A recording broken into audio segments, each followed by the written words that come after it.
सुरू करतो तेव्हा पूर्णविराम वापरतात. काय वापरतात? पूर्णविराम. पूर्णविराम. आता इथे आल्यानंतर माझा पूर्णविराम झाला, मी थांबली. पूर्णविरामची ऍक्शन लक्षात आली. प्रश्नचिन्ह विचार करतील की ते, मग ते विचार केव्हा करतील? समोरून प्रश्न आलेला असेल तेव्हा. म्हणून अशा प्रकारची जेव्हा वाक्य असतात त्या वाक्याच्या शेवटी आपण हे चिन्ह लावतो. प्रश्नचिन्ह. कुठलं चिन्ह वापरतो आपण? मग प्रश्नचिन्ह वापरताना लगेच लक्षात येईल तुम्हाला की प्रश्नचिन्ह केव्हा वापरायचं. एखादं वाक्य विचारल्यानंतर आपण त्याच्यावर विचार करायला लागू की आता याला आपण उत्तर काय द्यायचं. त्या वाक्यात आलं प्रश्नचिन्ह. प्रश्नचिन्हाची तुमची ऍक्शन काय ठरवली आज?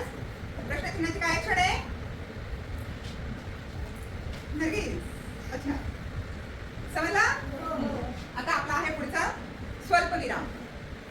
इकडे चिराग, अरहान, प्रथम या इकडे. हा कोण आहे?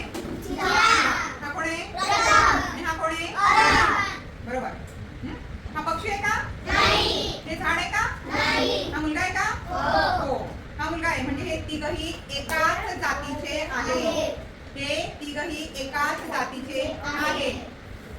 ज्या वेळेला एकाच जातीचे शब्द येतात त्यावेळेला आपण स्वल्पविराम वापरतो. हे तिघही काय आहेत? एकाच जातीचे आहेत. मग यांना चिटकवून ठेवलंय का? नाही. त्यांना मी थोडं दूर दूरला करेल ना. बरोबर, साईडला केलं त्यांना. मग चिराग तुझी मानाशी कर, प्रथम तुझी मानाशी कर. झाला गॅप त्यांच्यात. ज्या वेळेला एकाच जातीचे शब्द आपल्याला दाखवायचे असतील त्यावेळेला आपण काय वापरला पाहिजे? स्वल्पविराम वापरतो. एकाच जातीचे शब्द लगोपाठ आले की त्यावेळेस आपण ह्या दोघांच्या गॅप मध्ये स्वल्पविराम वापरतो. काय वापरतो? स्वल्पविराम. बरोबर. बघा, स्वल्पविराम पण मानाशी झाली. स्वल्पविरामची ऍक्शन काय झाली? ठीक आहे. नाही. कोणती? आलं लक्षात? ठीक आहे, बसा बेटा. स्वल्पविराम आपण कधी वापरतो? एकाच जातीचे शब्द लगोपाठ आले की आपण स्वल्पविराम वापरतो. कुठचा आहे आपला? पाणी पडलं ना तिथे. मी असं बोलल्याबरोबर तुम्ही लगेच तिकडे बघायला लागले म्हणजे नक्कीच तिथे काहीतरी झालेलं आहे, नाही का? म्हणजे ज्या वेळेला आपण आश्चर्य, दुःख, आनंद व्यक्त करतो त्यावेळेला त्या वाक्याच्या शेवटी उद्गार चिन्ह वापरतात ना. बापरे, काय मोठा साप आहे. बापरे, किती पाऊस येतोय.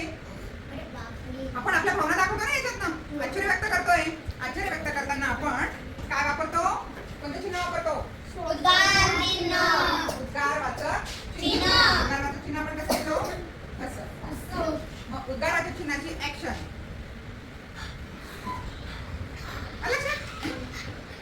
इकडे मस्त करून दाखवते. बघा, नित्य छान एकदम मस्त उद्गाराची ऍक्शन करून दाखव बेटा.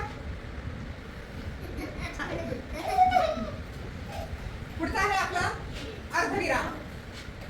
अर्धविराम बघा, पूर्णविराम आणि हे आहे अर्धविराम. पूर्णविराम केव्हा? जेव्हा मी ह्या बोर्ड पासून ह्या टेबल पर्यंत चालत आली तेव्हा माझं काम पूर्ण झालं त्यावेळेला मी पूर्णविराम वापरला. पण आता मला बघायचं आहे अर्धविरामकडे. कोणाकडे बघायचं आहे? मग मी माझ्या बोर्ड पासून चालत चालत आली. इथे आल्यानंतर मला काहीतरी आठवलं. इथे आल्यावर मला काहीतरी आठवलं आणि मी इथेच थांबून घेतलं की मला अजून काहीतरी पुढे करायचं आहे का, माझं काही राहून गेलं. मी इथे काय केलं?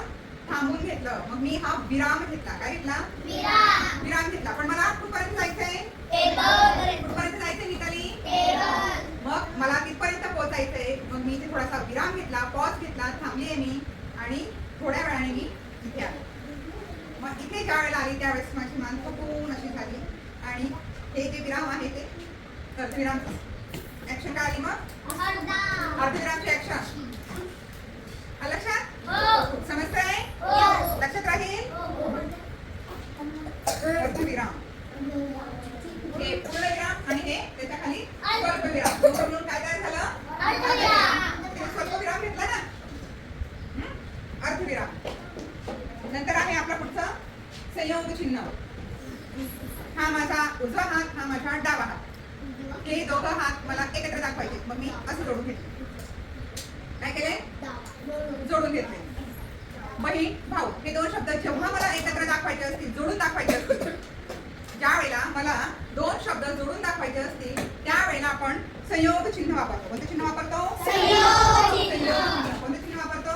संयोग चिन्ह. हे संयोग चिन्ह आहे बघा, डॅश आहे ना छोटा. संयोग चिन्ह वापरतो. मग संयोग चिन्हाची ऍक्शन काय आहे? बघा लाईन आली की नाही? संयोग चिन्हाची ऍक्शन काय आहे?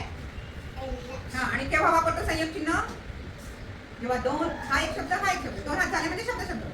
जेव्हा दोन शब्द आपल्याला जोडून दाखवायचे असतील किंवा जोडून येत असतील तेव्हा आपण संयोग चिन्ह वापरतो. बरोबर? हो. आता नेक्स्ट काय? दुहेरी काय? दुहेरी अवतरण चिन्ह. मी भावनाला सांगितलं, भावना ऑफिसमध्ये जा, सरांकडनं वही घेऊन ये किंवा हजेरी घेऊन ये. भावना सरांकडे जाईल, काय करेल? हजेरी घेऊन ये.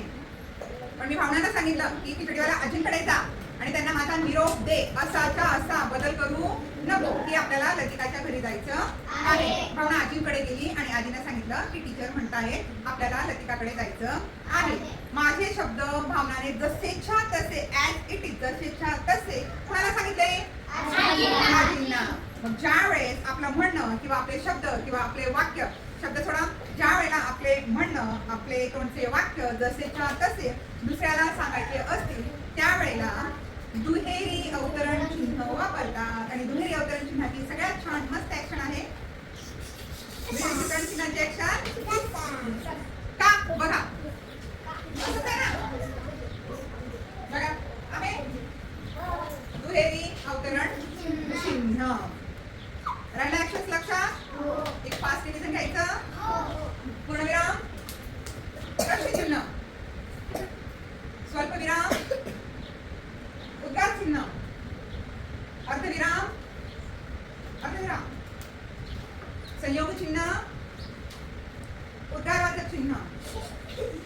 ठीक आहे? पुन्हा एकदा आपण रिव्हिजन घेऊया. पूर्णविराम, प्रश्नचिन्ह, स्वल्पविराम, उद्गार चिन्ह, दुहेरी अवतरण चिन्ह, अर्धविराम, संयोग चिन्ह.